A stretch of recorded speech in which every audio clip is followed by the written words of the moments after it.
Hello everyone, আমি তখন বিরিয়ানির রেসিপি তোমাদের সাথে চলো শেয়ার করি। এখানে তো আছে চিকেন লেগ পিস বিরিয়ানির জন্য, আর এখানে আছে আলাদা করে চিকেন কষা হবে। বিরিয়ানির চালগুলো তো ভালো করে ভিজিয়ে নেওয়া হয়েছে, এর মধ্যে গরম জল, এলাচ, লবঙ্গ দিয়ে ভালো করে ফোটানো হচ্ছে। আর এদিকে তো আলু সেদ্ধ করতে দেওয়া হয়েছে। এবার বিরিয়ানির চিকেনটা ভালো করে পেস্ট করে নিই। এর মধ্যে আদা রসুন বাটা, জিরে গুঁড়ো, হলুদ গুঁড়ো, লঙ্কার গুঁড়ো, বিরিয়ানির মশলা, হালকা তেল দিয়ে ভালো করে মিক্স করে নিচ্ছি। এবার তো গরম জলের মধ্যে বিরিয়ানির চালগুলো দিয়ে দিলাম।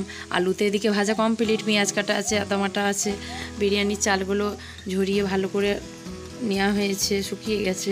আলুও তো ভাজা হয়ে গেছে। এদিকে তেলেতে আমি বিরিয়ানির চিকেনটা ভালো করে ভাজতে দিলাম, আর ওদিকে পেঁয়াজ ভাজা হচ্ছে। আমার দিদি আর বুনি রান্না করছে, সবই তোমাদের সাথে শেয়ার করব।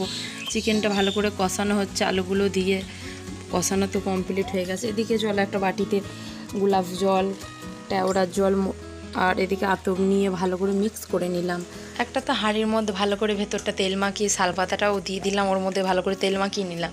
এবার বিরিয়ানি ভাতটা দিয়ে দিলাম, পেঁয়াজ ভাজাগুলো দিয়ে দিলাম। বিরিয়ানি মাংসটা ভালো করে এক এক করে আমি দিয়ে দেবো। এইভাবে গোটা হাঁড়িটাই ভর্তি করে নেবো এরকম দিয়ে। চলো, এরপর সেই কেওড়ার জল, গোলাপ জল একসাথে যেটা মিক্স করেছিলাম ওটা ভালো করে দিয়ে দিলাম।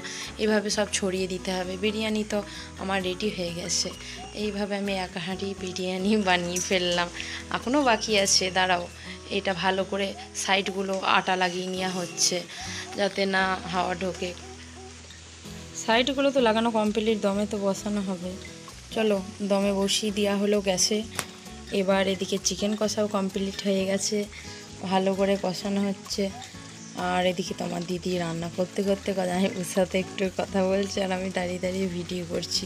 চিকেন তো কমপ্লিট হয়ে গেছে, আর ওদিকে বিরিয়ানিটাও রেডি। ঢেলে তো সব দেখাচ্ছি তোমাদের। কেমন লাগলো বন্ধুরা অবশ্যই কমেন্ট করে জানিও। চিকেন আর বিরিয়ানি আজকে আমাদের দুপুরে